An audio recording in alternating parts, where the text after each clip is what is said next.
कि घरवाली ने उनको वोट ना दिया हो सकता है उनकी मदर ने उनको वोट ना दिया हो सकता है उनकी बेटी ने उनको वोट ना दिया हो, लेकिन जो खुद प्रत्याशी था उसने अपना वोट अपने आप को तो जरूर दिया। इसलिए ये समय है, सिर्फ 100 दिन का समय है। आज से अगर हम मान करके चले ये सिर्फ 100 दिन का समय है, इस 100 दिन में हम चाहें तो लोकतंत्र को बचा सकते हैं, इस 100 दिन में हम चाहें तो भारतीय संविधान को बचा सकते हैं। देखिए, बहुत सारे लोग कहते हैं कि ये जब पार्टियां हार जाती हैं तो मशीनें खराब बताने लगती हैं, और जब पार्टियां जिन प्रदेशों में जीत जाती हैं तो विपक्ष की पार्टियां कुछ नहीं बोलती। और ऐसा देखने को और सुनने को मिला भी है। जो अभी 5 राज्यों के चुनाव हुए और हिंदी बेल्ट की जो 3 राज्य मध्य प्रदेश, राजस्थान और छत्तीसगढ़, वहां पर जिस तरीके के रिजल्ट सुबह 8 बजे से लेकर के 11 बजे तक अलग थे और उसके बाद में तुरंत उनका ट्रेंड बदला, तो पार्टियां भी सकते में हैं कि कहीं ना कहीं गड़बड़ है। ये बात हम 2019 से लगातार कह रहे हैं। 2019 से लेकर के अभी तक भानु प्रताप सिंह जी के नेतृत्व में लंबी समय से दर्जनों बार हमने कोशिश की देश के लोगों को बुलाने की, लोग आए, लेकिन उस तरीके से आंदोलन का स्वरूप नहीं बदल सका जिस तरीके से जनता से उम्मीद की गई थी। इस बार फिर यह प्रयास है, और यह प्रयास अंतिम प्रयास इसलिए भी कहा जाएगा क्योंकि 2024 में अगर यही सरकार दोबारा ईवीएम का इस्तेमाल करके, दुरुपयोग करके वापस आ गई तो शायद 2024 के बाद किसी को वोट देने की जरूरत ही नहीं पड़ेगी। अब इस कड़ी में मैं आप सभी पत्रकारों से एक विशेष बात बताना चाहता हूं। मैं दिल्ली के अंदर 2008, 2015 और 2020 3 बार एमएलए के चुनाव मैंने लड़े। इस बार ये जो अभी चुनाव हुआ है 5 राज्यों का, वहां पर 2 रिपोर्ट आई जिसको मैं बहुत लंबे समय से कहता आ रहा हूं। और रिपोर्ट ये आई है कि चुनाव लड़ने वाले 2 प्रत्याशी, एक राजस्थान से था और एक मध्य प्रदेश से, जिन्होंने खुद चुनाव लड़ा और चुनाव लड़ करके जिस बूथ पर खुद उन्होंने वोट दिया, उनका वोट और उनके परिवार का वोट उसी पर्टिकुलर बूथ पर था।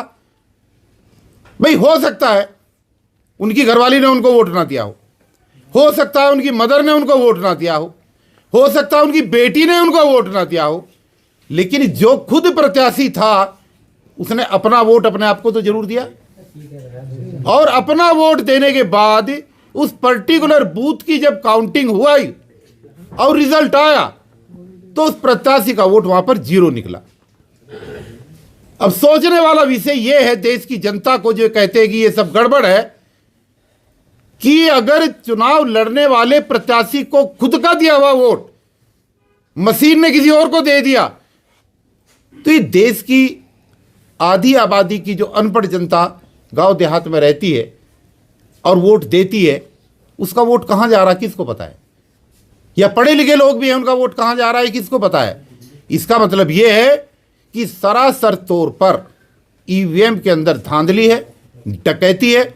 और मैं तो एक बात और कहता हूं कि जब उपग्रह छोड़ा जाता है, हजारों लाखों किलोमीटर दूर गए उपग्रह को हम इसी धरती पर बैठ करके कंट्रोल करते हैं, 1-1 मिनट की रिपोर्ट देते हैं, कब पहुंचा, कब नहीं पहुंचा, कब उससे यात्री उतरा, कब नहीं उतरा, कब उसने धरती पे पैर रखा, सारी चीज हम देखते हैं। टीवी हमारे घर में लगे हुए हैं, रिमोट से हम कंट्रोल करते हैं। अब तो मेट्रो भी रिमोट से चलने लगी है, जो बिना ड्राइवर के चल रही है, कई सारी लाइनें ऐसी हैं। तो जब सारी चीजें संभव हैं, हर इलेक्ट्रॉनिक आइटम घर बैठे कंट्रोल करके रिमोट से चल रहा है, तो ईवीएम हैक कैसे नहीं हो सकती? जो चुनाव आयोग ये दावा करता है कि ईवीएम को हैक नहीं किया जा सकता, तो ये टोटली गलत है। और चुनाव आयोग सिर्फ और सिर्फ केंद्र की सरकार के इशारे पर इस तरीके के वक्तव्य दे रहा है। जिन देशों ने इस ईवीएम को बनाया, जब उन देशों ने ही अपनी बनाई हुई ईवीएम से अपने यहां चुनाव नहीं कराए, तो फिर इस देश को क्या जरूरत है कि ईवीएम से चुनाव कराए जाए। सभी विपक्षी दलों की जो रिक्वेस्ट है, समाज सेवियों की जो रिक्वेस्ट है, पूरे देश की जो आवाज़ है, चुनाव आयोग को सुननी चाहिए। और मैं तमाम देश के राजनीतिक दलों से ये उम्मीद करता हूं कि देश की जनता का तो नाश होना ही होना है अगर ये ईवीएम से चुनाव हुआ, लेकिन जिन्होंने अपनी पार्टियां बना रखी है, जो बनने के बाद, चुनाव का रिजल्ट आने के बाद सिर पकड़ करके रोते हैं, 2024 के बाद इन राजनीतिक दलों को रोने का और सिर पकड़ करके बैठने का भी मौका नहीं मिलेगा, क्योंकि चुनाव होगा ही नहीं। इसलिए ये समय है, सिर्फ 100 दिन का समय है। आज से अगर हम मान करके चले, ये सिर्फ 100 दिन का समय है। इस 100 दिन में हम चाहें तो लोकतंत्र को बचा सकते हैं, इस 100 दिन में हम चाहें तो भारतीय संविधान को बचा सकते हैं, हम चाहें तो इस 100 दिन में आने वाले अपने बच्चों का भविष्य बचा सकते हैं।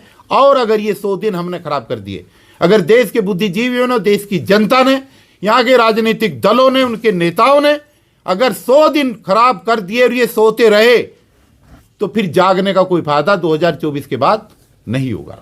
ईवीएम हटाओ आंदोलन की इस जंग में आप सब लोग शामिल हो। ये किसी पर्टिकुलर नेता की या नेता बनने की जंग नहीं है, बल्कि ये देश को बचाने की जंग है।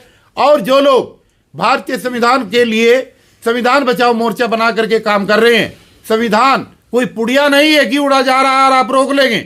संविधान को बचाने वाले लोग ये समझ लें कि संविधान को वास्तव में अगर आप बचाना चाहते हैं तो संविधान जब ही बचेगा जब संविधान के अंदर दिए गए जो प्रावधान हैं, जब आप उन प्रावधानों को बचाने की इस सरकार से कोशिश करेंगे। तमाम साथियों को मेरा क्रांतिकारी जय भीम। आप सब लोगों को विशेष रूप से धन्यवाद, क्योंकि आप ही हैं जो गरीबों की आवाज़ को जनता के अंदर तक पहुंचाने का काम कर रहे हैं। नहीं तो मास मीडिया का क्या हाल है ये आप सब लोगों को पता है। इसलिए तमाम दिल की गहराई से आपका धन्यवाद करता हूं। खबरों में बने रहने के लिए फोरम 4 को सब्सक्राइब करें और नोटिफिकेशन पाने के लिए बेल आइकन दबाएं।